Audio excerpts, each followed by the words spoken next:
राजाओ धीरे धीरे हो छुए से तोहार दहिया में करंतवा दौड़ेला हो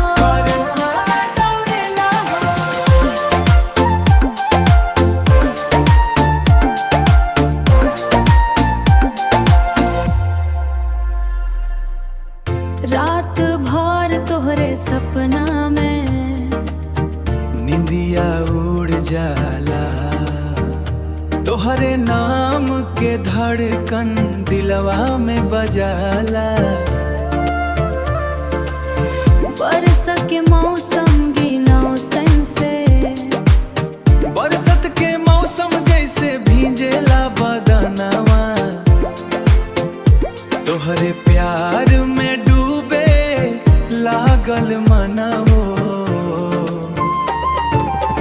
धीरे धीरे करी राजाओ धीरे धीरे हो छुए से तोहार दहिया में करंतवा दौड़ेला हो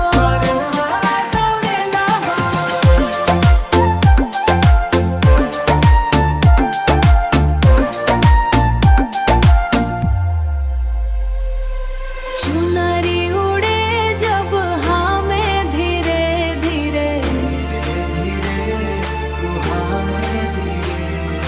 सांसों में बसल बदू धड़कन में रहलू।